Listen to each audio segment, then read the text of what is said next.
Exercise 1.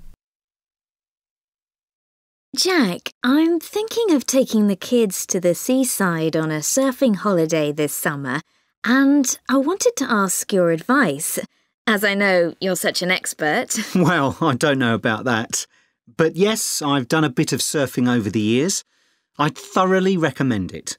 I think it's the kind of holiday all the family can enjoy together. The thing about surfing is that it's great for all ages and all abilities. My youngest started when he was only 3. Wow!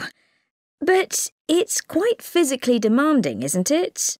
I've heard you need to be pretty fit. Yes, you'll certainly learn more quickly and won't tire as easily.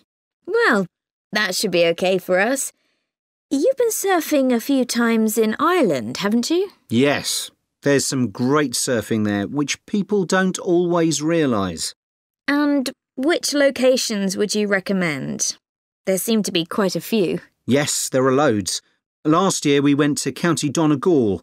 There are several great places to surf there. What about in County Clare? I read that's also really good for surfing. Yes, it is. I've been there a few times. Most people go to Lahinch. My kids love it there. The waves aren't too challenging and the town is very lively. Are there good hotels there? Yes, some very nice ones. And there are also a few basic hostels and campsites. It's great if you need lessons, as the surf schools are excellent. Sounds good. Yes, and there's lots to see in the area, like those well-known cliffs. I've forgotten the name of them. Oh, don't worry. I can look them up.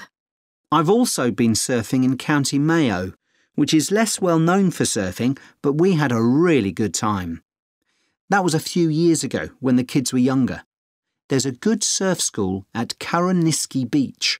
How do you spell that? Carrowniskey.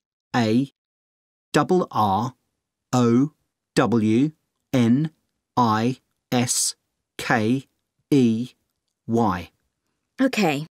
I put the kids into the surf camp they run during the summer for 10 to 16-year-olds. Oh, right. How long was that for? 3 hours every day for a week. It was perfect. They were so tired out after that. I can imagine. One thing we did while the kids were surfing was to rent some kayaks to have a look around the bay, which is nearby. It's really beautiful. Oh, I'd love to do that. Now, the only time I went to Ireland, it rained practically every day. Yes, that can be a problem. But you can surf in the rain, you know. It doesn't have the same appeal somehow.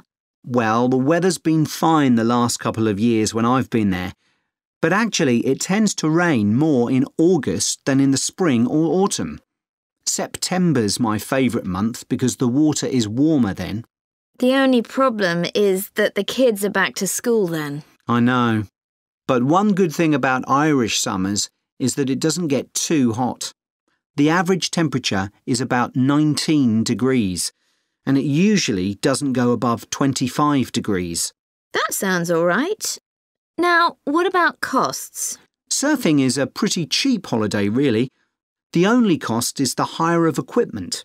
You can expect to pay a daily rate of about €30 for the hire of a wetsuit and board. But you can save about €40 if you hire by the week. That's not too bad. No. It's important to make sure you get good quality wetsuits. You'll all get too cold if you don't. And make sure you also get boots. They keep your feet warm, and it's easier to surf with them on too. OK, well, thanks very much for that. Exercise 2. Good afternoon. My name's Mrs. Carter, and I run the before and after school extended hours childcare service. I hope you've had a chance to have a good look around the school and talk to staff and pupils. I know that many of you are interested in using our childcare service when your child joins the school, and perhaps you already know something about it. But for those that don't, I'll go through the main details now. We offer childcare for children from the ages of 4 to 11, both before and after school. I know that many parents who work find this service invaluable. You can leave your child with us, safe in the knowledge that they will be extremely well cared for. We are insured to provide care for up to 70 children, although we rarely have this many attending at any one session. I think we generally expect around 50 to 60 children for the afternoon sessions, and about half that number for the breakfast sessions. Although we currently do have 70 children registered with us, not all of these attend every day. It's 10 years since we began offering an extended hours service, and we've come a long way during that time. When we first opened, we only had about 20 children attending regularly. We try to keep our costs as low as we can, and we think we provide very good value for money. For the afternoon sessions, which run from 3:30 until 6 p.m, it's £7.20. But if you prefer, you can pay for 1 hour only, which costs £3.50, or 2 hours, which costs £5.70. The cost of the childcare includes food and snacks. They'll be given breakfast in the morning and in the afternoon, a healthy snack as soon as they finish school. At 5 p.m, children are given something more substantial, such as pasta or a casserole. Please inform us of any allergies that your child might have, and we'll make sure they're offered a suitable alternative. As you may know, the childcare service runs through the school holidays from 8 a.m. to 6 p.m. We offer a really varied and exciting programme to keep the children entertained. We don't want them to feel as if they are still at school. It will also feel different because they'll get the chance to make new friends with children from other schools. Spaces are available for them because a lot of our term-time children don't always attend during the holiday. In the past, parents have asked if children over the age of 11 are allowed to come with their younger brothers and sisters, but I'm afraid we're unable to do this because of the type of insurance we have. So now let me tell you about some of the activities that your child can do during the after-school sessions. As well as being able to use the playground equipment, computers, and the library, there is usually at least one special activity that children can do each day. For example, Spanish. We have a specialist teacher coming in every Thursday to give a basic introduction to the language through games and songs. She does 2 sessions, one for the over 8s and one for the younger children. This is the only activity which we have to make an extra charge for, but it's well worth it. Once a week, the children have the opportunity to do some music. We're very lucky that one of our staff is a member of a folk band. On Mondays, she teaches singing and percussion to groups of children. We do rely on parental support for this, so if any of you sing or play an instrument and would be prepared to help out at these sessions, we'd be delighted. Painting continues to be one of the most popular activities. To begin with, we weren't keen on offering this because of the extra mess involved, but children kept asking if they could do some art, and so we finally gave in. Art is great for helping the children to relax after working hard at school all day. Yoga is something that we've been meaning to introduce for some time, but haven't been able to find anyone available to teach it. Until now, that is. So we'll see how this goes. Hopefully, children will benefit in all sorts of ways from this. Cooking is another popular activity. They make a different sort of cake or pizza or bread each week. Although the younger children love doing it, we found that the mess was just too much. So we've decided to restrict this to the over 8s, as they are better able to clean up after themselves. Exercise 3. Hello, Dr. Green. I'm here to talk to you about my work placement. Oh, yes, it's Holly, isn't it? Yes. So, which work placement have you chosen? I decided to go for the Orion Stadium placement.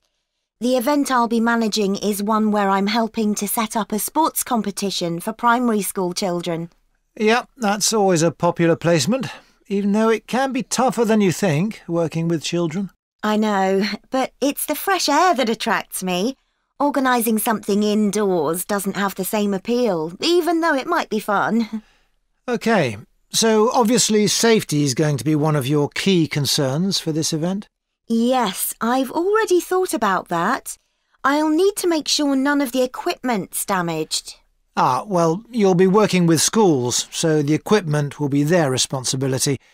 However, the grounds and what goes on there will be yours. Oh, I see.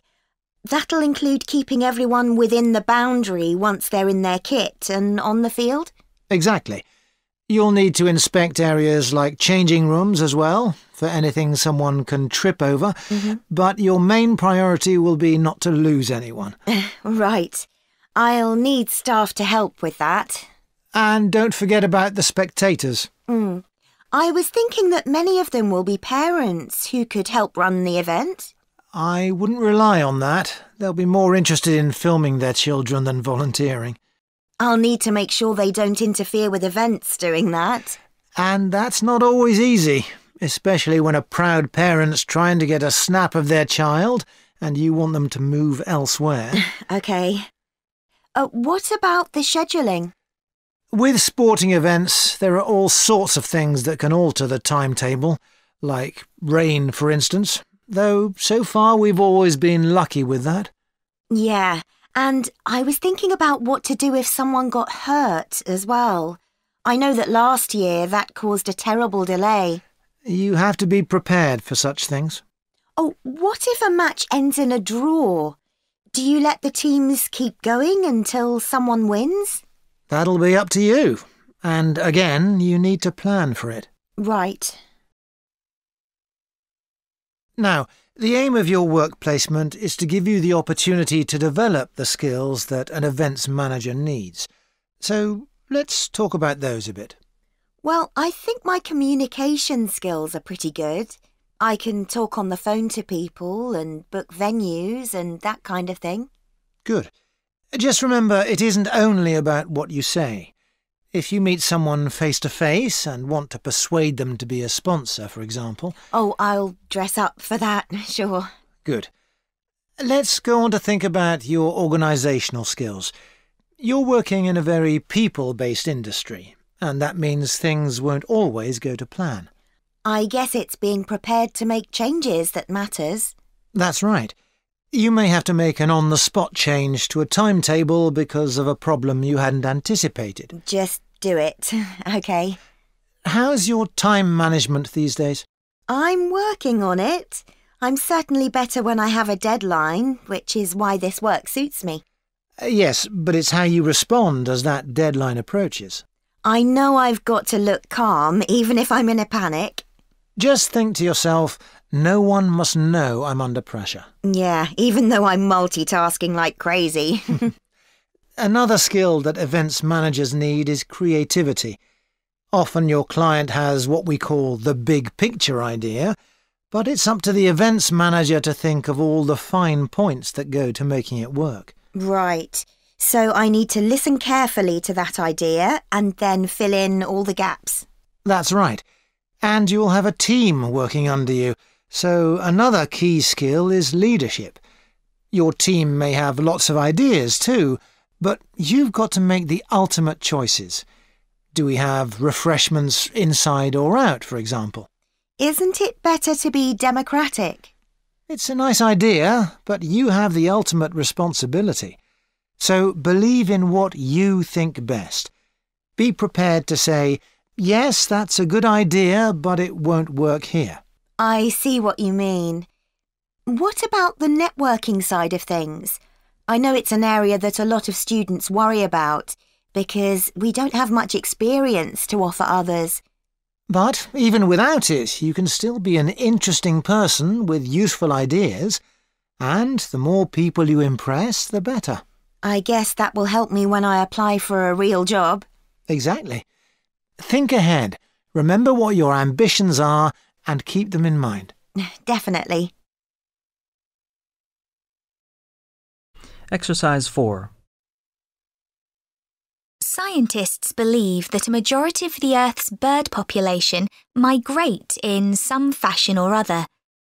Some travel seasonally for relatively short distances, such as birds that move from their winter habitats in lowlands to mountaintops for the summers. Others, like the Arctic tern, travel more than 25,000 miles seasonally between the northern and southern poles. Bird migration has been studied over many centuries through a variety of observations. But until relatively recently, where birds went to in the winter was considered something of a mystery. The lack of modern science and technology led to many theories that we now recognise as error-filled and even somewhat amusing. Take hibernation theory, for example. 2,000 years ago, it was commonly believed that when birds left an area, they went underwater to hibernate in the seas and oceans. Another theory for the regular appearance and disappearance of birds was that they spent winter hidden in mud till the weather changed and food became abundant again. The theory that some birds hibernate persisted until experiments were done on caged birds in the 1940s, which demonstrated that birds have no hibernation instinct. One of the earliest naturalists and philosophers from ancient Greece was Aristotle, who was the first writer to discuss the disappearance and reappearance of some bird species at certain times of year. He developed the theory of transmutation, the seasonal change of one species into another, by observing redstarts and robins. He observed that in the autumn, small birds called redstarts began to lose their feathers, which convinced Aristotle that they changed into robins for the winter and back into redstarts in the summer. These assumptions are understandable, given that this pair of species are similar in shape, but are a classic example of an incorrect interpretation based on correct observations. The most bizarre theory was put forward by an English amateur scientist, Charles Morton, in the 17th century. He wrote a surprisingly well-regarded paper, claiming that birds migrate to the moon and back every year. He came to this conclusion as the only logical explanation for the total disappearance of some species. One of the key moments in the development of migration theory came in 1822, when a white stork was shot in Germany. This particular stork made history because of the long spear in its neck, which, incredibly, had not killed it. Everyone immediately realised this spear was definitely not European. It turned out to be a spear from a tribe in Central Africa. This was a truly defining moment in the history of ornithology, because it was the first evidence that storks spend their winters in sub-Saharan Africa. You can still see the arrow stork in the zoological collection of the University of Rostock in Germany. People gradually became aware that European birds moved south in autumn and north in summer, but didn't know much about it until the practice of catching birds and putting rings on their legs became established. Before this, very little information was available about the actual destinations of particular species and how they travelled there. People speculated that larger birds provided a kind of taxi service for smaller birds by carrying them on their backs. This idea came about because it seemed impossible that small birds, weighing only a few grams, could fly over vast oceans. This idea was supported by observations of bird behaviour, such as the harassment of larger birds by smaller birds. The development of bird ringing by a Danish schoolteacher, Hans Christian Cornelius Mortensen, made many discoveries possible. This is still common practice today, and relies upon what is known as recovery. This is when ringed birds are found dead in the place they have migrated to and identified. Huge amounts of data were gathered in the early part of the 20th century, and for the first time in history, people understood where birds actually went to in winter. In 1931, an atlas was published showing where the most common species of European birds migrated to. More recent theories about bird migration vary widely. Exercise 5. Hello, Easy Life Cleaning Services, Jacinta speaking. Oh, hello. I'm looking for a cleaning service for my apartment. Do you do domestic cleaning? Sure. Well, it's just a one-bedroom flat. Do you have a basic cleaning package? Yes, for a one-bedroom flat, we're probably looking at about 2 hours for a clean. So we do a thorough clean of all surfaces in each room and polish them where necessary. Does your apartment have carpets? No, I don't have any, but the floor would need cleaning. Of course, we do that in every room. And we do a thorough clean of the kitchen and bathroom. Okay. Then we have some additional services which you can request if you want. So, for example, we can clean your oven for you every week. Actually, I hardly ever use that, but can you do the fridge? Sure. Would you like that done every week? Yes, definitely. And would ironing clothes be an additional service you can do? Yes, of course. It wouldn't be much, just my shirts for work that week. That's fine. And we could also clean your microwave if you want. No, I wipe that out pretty regularly, so there's no need for that. We also offer additional services that you might want a bit less often, say every month. So, for example, if the inside of your windows need cleaning, we could do that. Yes, that'd be good.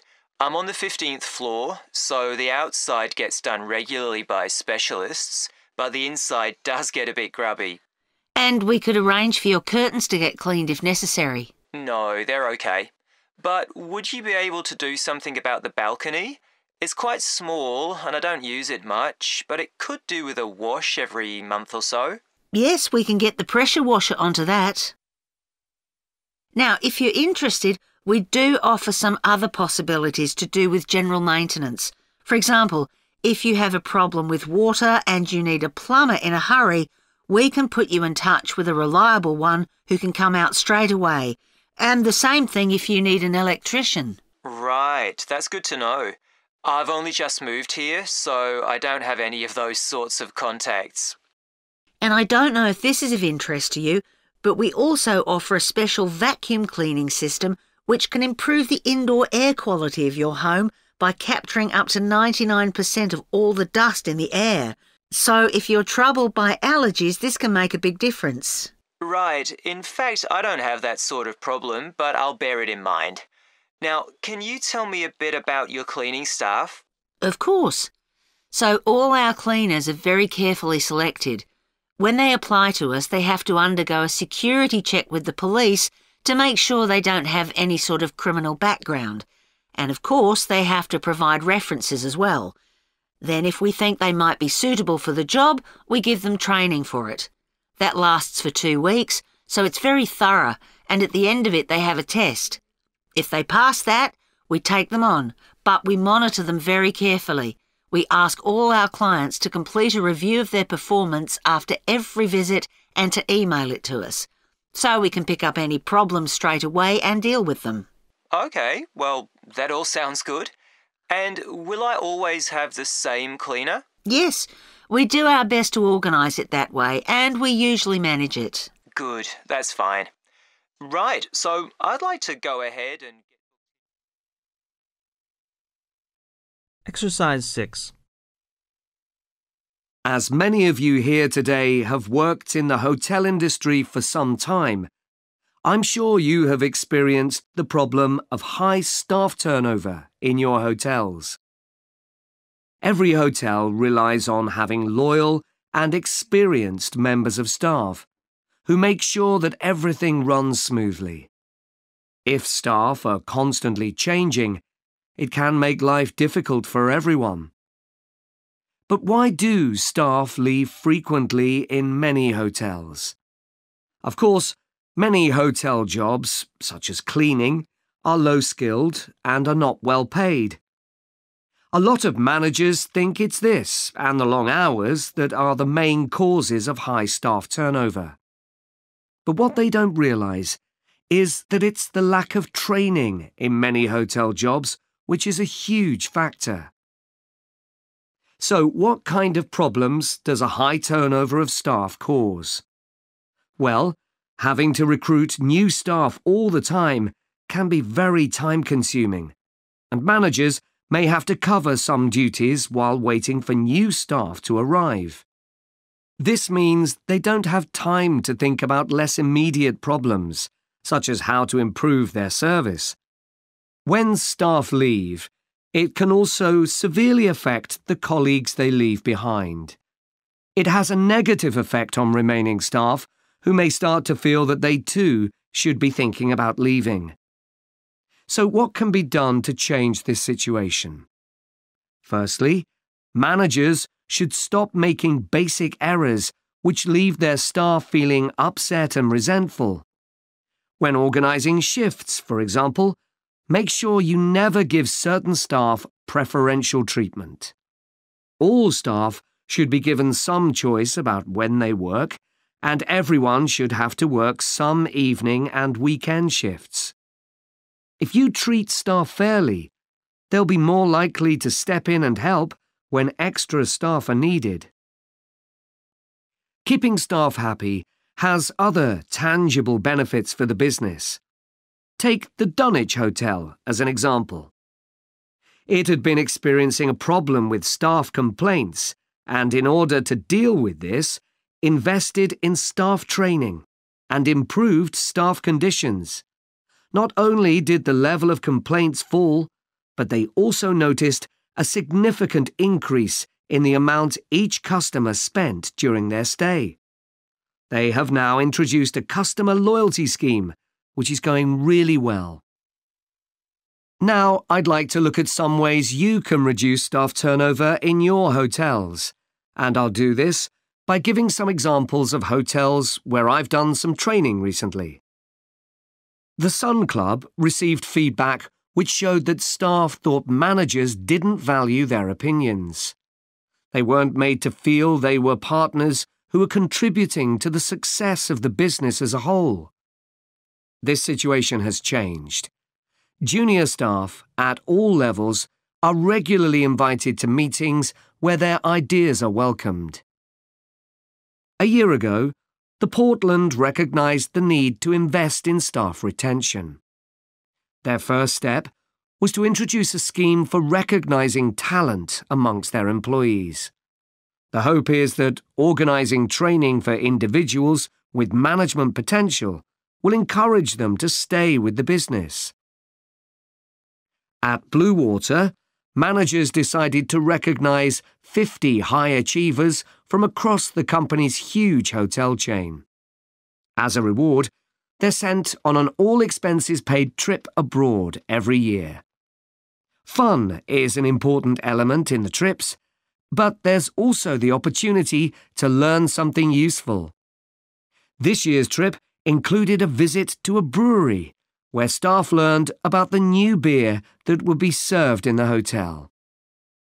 Pentlow Hotels identified that retention of junior reception staff was an issue. In order to encourage them to see that working in a hotel could be worthwhile and rewarding with good prospects, they introduced a management program. These staff were given additional responsibilities and the chance to work in various roles in the hotel.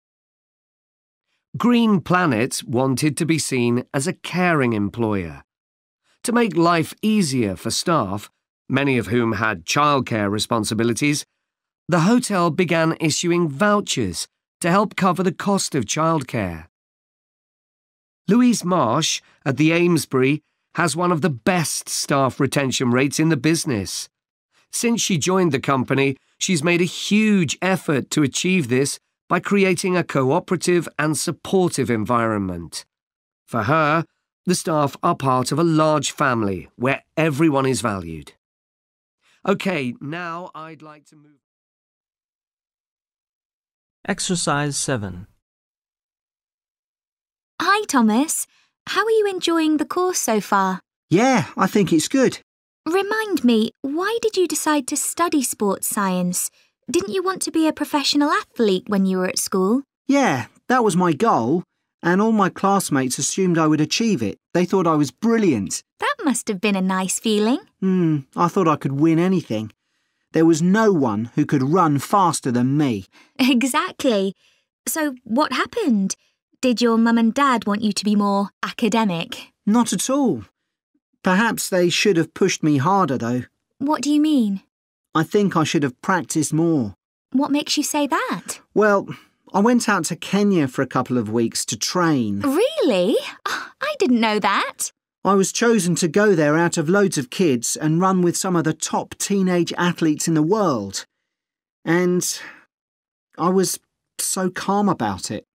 I just kept thinking how fortunate I was. What a great chance this was. Everyone back home was so proud of me. But once we started competing, I very quickly realised I wasn't good enough. That must have been a huge shock. I thought, this can't be happening. I was used to winning. I'm sorry to hear that. It's okay. I'm over it now, and I think it's much better to do a university course. And this one has such a variety of sports-related areas. It's going to be good. Oh, I agree. I chose it because of that.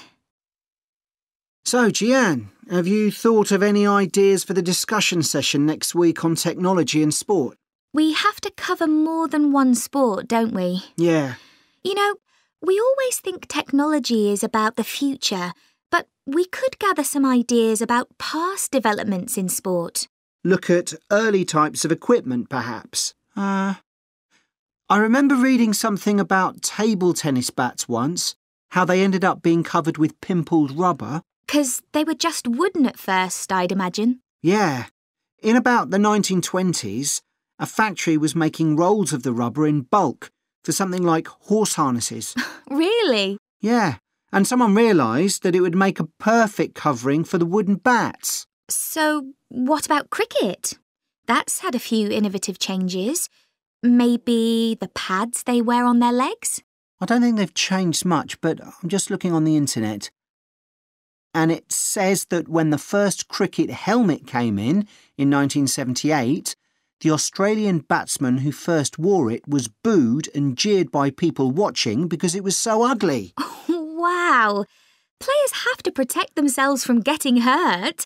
I mean, everyone wears one now. Unlike the cycle helmet. Well, unless you're a professional. But you're right, many ordinary bikers don't wear a helmet. Hey, look at these pictures of original helmet designs. This one looks like an upside-down bowl. Yet the woman's laughing. She's so proud to be wearing it. It says serious cyclists ended up with wet hair from all the hard exercise. I guess that's why they have large air vents in them now, so that the skin can breathe more easily. OK, so we've done helmets. What about golf balls?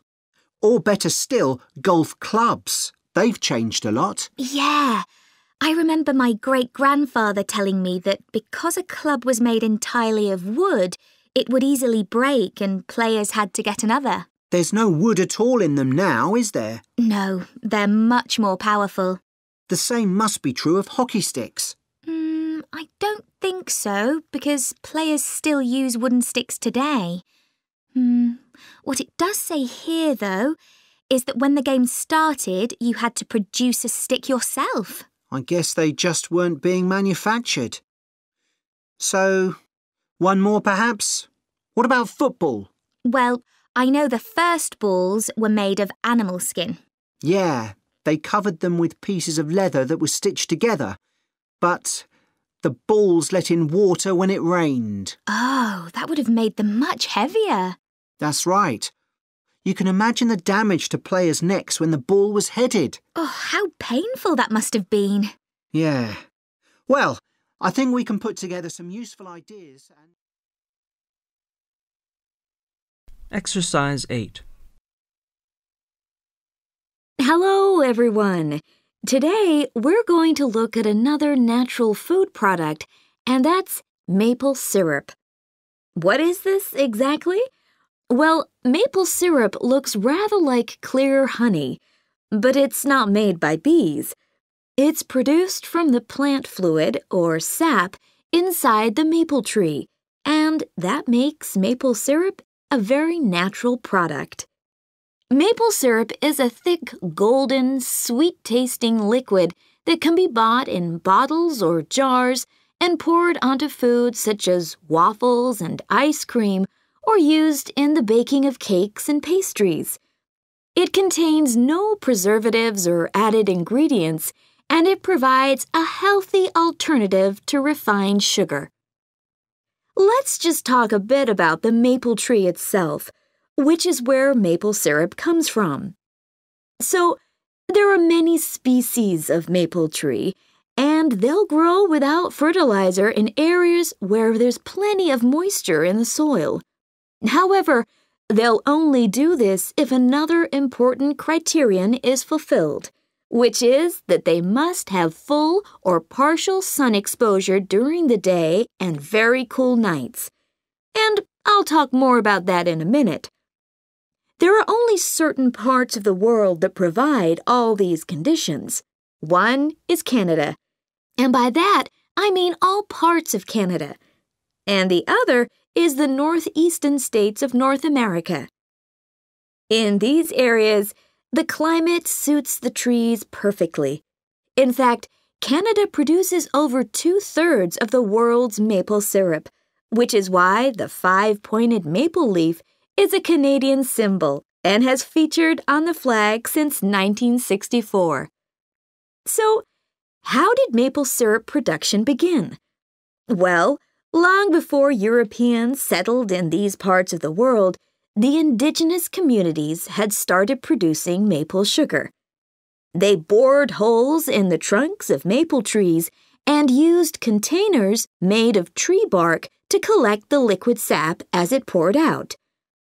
As they were unable to keep the liquid for any length of time, they didn't have storage facilities in those days. They boiled the liquid by placing pieces of rock that had become scorching hot from the sun into the sap.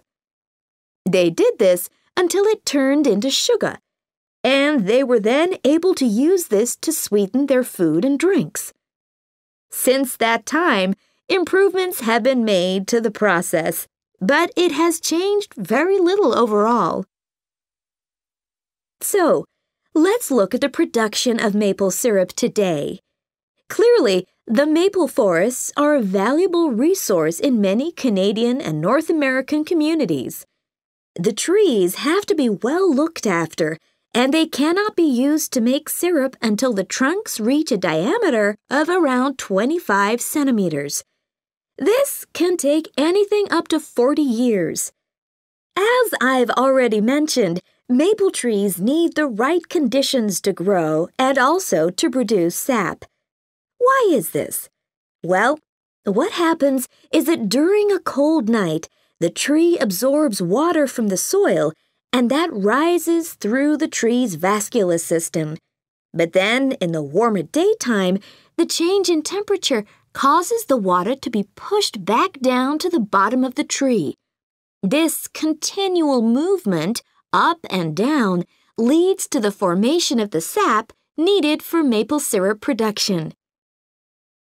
When the tree is ready, it can be tapped, and this involves drilling a small hole into the trunk and inserting a tube into it that ends in a bucket. The trees can often take several taps, though the workers take care not to cause any damage to the healthy growth of the tree itself.